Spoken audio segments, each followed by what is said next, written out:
the energy that was. Of course. Like, we put a lot in the last season. Losses are really hard to get over. We started that season, last season, we started at the Hilton Hotel in late July. Talking about a journey that will lead. Now, I talked myself into believing that they're going to the Super Bowl. Like, this journey will end in Las Vegas. We will hoist that Lombardi. Because you had so much faith in the quarterback.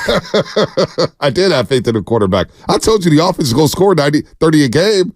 I thought I was crazy. The narrative was pretty sick. The very first preseason game will start in Vegas, and will it end for the 49ers in Vegas? And it did. And it did. It ended in Vegas. That's for damn sure. And my 49er fan, almost. Dude, like War Whitehead, for example. He goes, Pop, I'm just going to be a football fan. I don't think I could go to games next year. Like, we'll all come around come August. We'll all be hyped up, whatnot.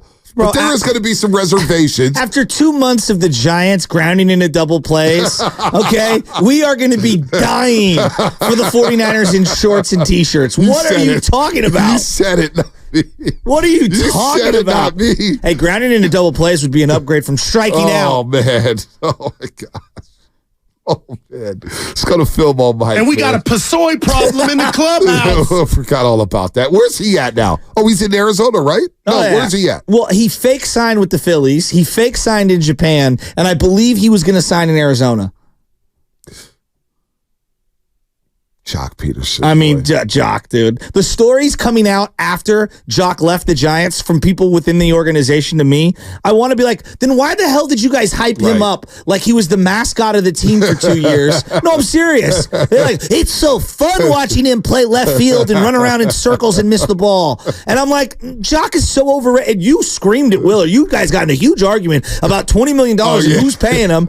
And it's like, what? Like, well, I go, no, you know what it was? I go, Mark, man, they're paying Jock $20 million. He goes, he sips his iced coffee with a straw, and in a very condescending way, it's only $20 million. Relax, dude. And I'm like, 20? So now we're just saying it's only 20. What? Okay. Bull crap numbers. Now my head's gonna explode. I was so angry with the whole Jock because I saw it coming. Okay. You should just look at him. Okay. Look at the way he talks and the way he plays. Jock is about Jock.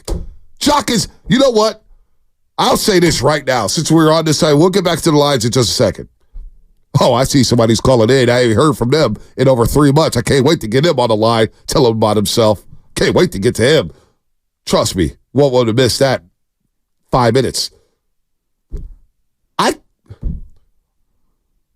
When I think of A.J. Przybylski and how Giants fans feel about A.J. Przybylski, yes, and the vitriol about A.J., they still hate A.J. Yeah.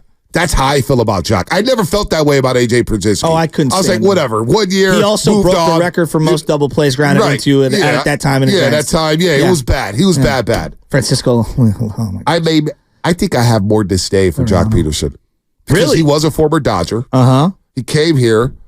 Whatever happened with the Pasoy. Well, he was a local guy. I thought he was a local guy. I thought he embraced it all. And, I love the way he takes care of his little brother who's a special needs kid. But his little brother's cool. Jock does a lot of good.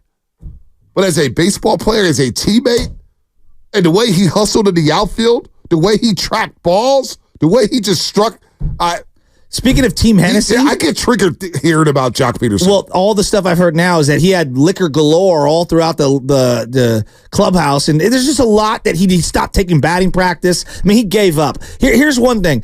This is the difference between people who have played the game and just people who I will never be one of these people. You listen to me and listen to me good. Stephen Candelaria, and I do not fault you because there's a lot of people who feel like you, and you're wrong, and you'll never be right. A strikeout is just one out, Shasky. No.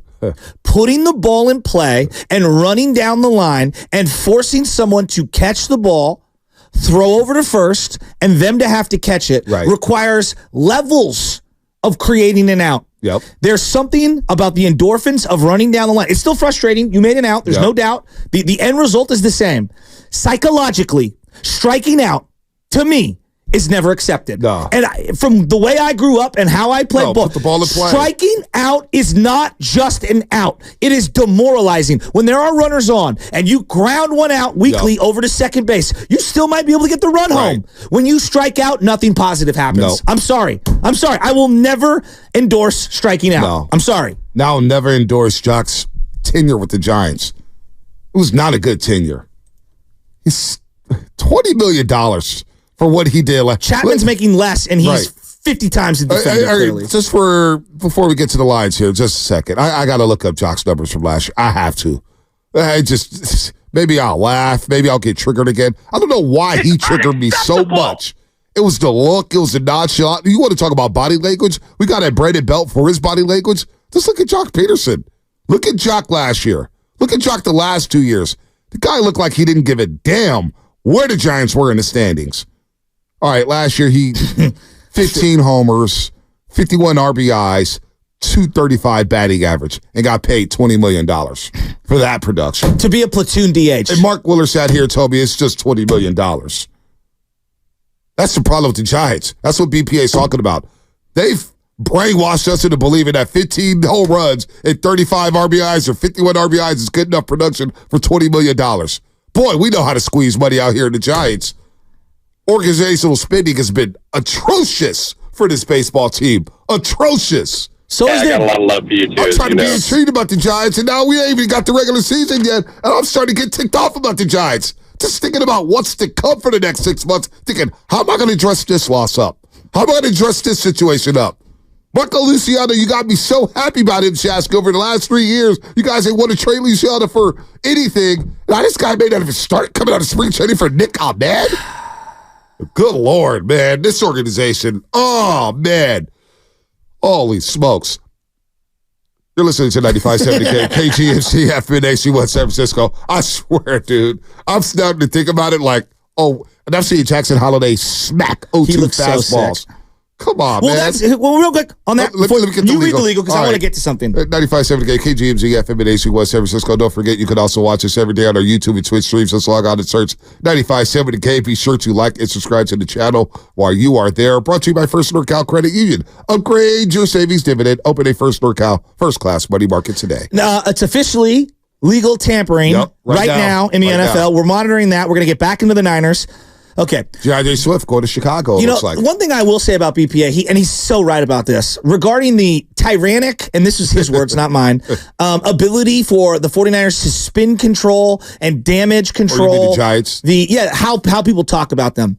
Compared to the Niners and Warriors. Compared to the Niners and Warriors. One thing that drives me bananas is they think the Giants brass believes that there's nobility in being about 500. And I say, no, there's not. Not when there's nobility when it's young players that are developing and building towards something. There's some nobility. There's no nobility in signing journeymen to bloated contracts to just say you have $175 million payroll. Okay. Right. And when I look at the Baltimore Orioles and I'm really tanking doesn't equate to winning.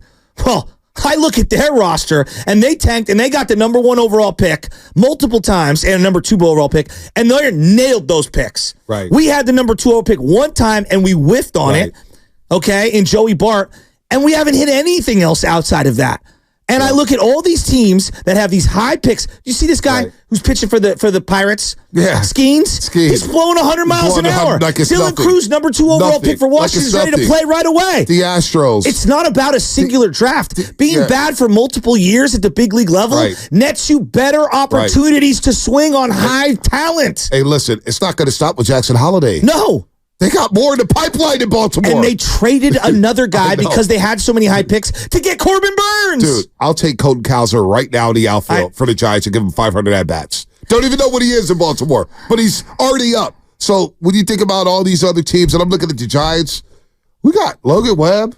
I think Kyle Harrison could start. No, Harrison's a nice pick. There's no doubt. Pick. I will give it to him. But nice pick. But let's see it. We'll see. We'll see. But the way, again, I always say this, the way we discuss the Niners and the Warriors, we give them so much more heat. But credit to those organizations, they listen and they take it on the chin. They got no problem with the criticism. So none. Lacob, Jed York, the Niners, we criticize or we say anything about the Giants. I've gotten in more online fights over the San Francisco Giants than I have any other team. Like, Warrior fans disagree. We're divided at times. Yeah. And Niner fans are divided at times. Why is that? Over certain things. I have no idea. I've been asking this question for 5 years. Why do we cover the Giants differently than the other team? When I look at some of these teams that are out there, they make shrewd trades, they understand value, and they draft really well. Like in comparison to what the Giants are doing. I'm comparing the Giants to their contemporaries. Right. How do the Dodgers, who pick last, continue to find talent every single year? And then we do this. Maybe, you know why? Maybe Farhan Zaidi's just not that good at his job. That I agree with. But like we do this in every sport, and you do it in baseball. People are, you don't do it in baseball. No, they do. We took Hunter Bishop. Corbin Carroll went 6 picks later. Right. 6 picks after that, Gunnar Henderson was drafted. There you go. And we took a guy who can't get out of single A. Yep. And those guys, one is a rookie of the year. Corbin Carroll's playing the World Series. And is an all-star. Now, I don't expect you to hit every single time, but when you go Joey Bart and then you go to that, like they add up. I thought this guy was good. I thought Farhan's specialty was the draft. A lot of people gave Farhan credit for what the Dodgers become. Well, that became. It's very... They disrespected Andrew Friedman yes. and overlooked the fact that Andrew Friedman built the Tampa Bay Rays, and they're still a powerhouse down in Tampa. But no. Farhan did all that. Farhan discovered all these players. Well, I'm still waiting on Farhan to come up with oh my gosh, this Giants here, dude. Again, I'm intrigued to see what the plan is. Farhan just may not be that good. Matter of fact, I want Lubman to do this. We're going to react to Warriors Spurs tomorrow, but I want to hear from FP. He's down in Scottsdale. Oh, yeah. Because FP will give it to us real. He'll give it to us raw about the Giants. Let's see what FP says when he's seeing down in Scottsdale. What was that prominent media member who is no longer in the business? He told you that Farhan traded away somebody who's with the Astros right now? Oh, Yordan Alvarez. They said it was Andrew Friedman. Andrew Friedman took the heat for it. But really, Farhan's got his fingerprints all over it. Oh, man. You go read that deal. Read that deal. Friedman said he thought he was asking about a pitcher in their system. Yeah. Wow.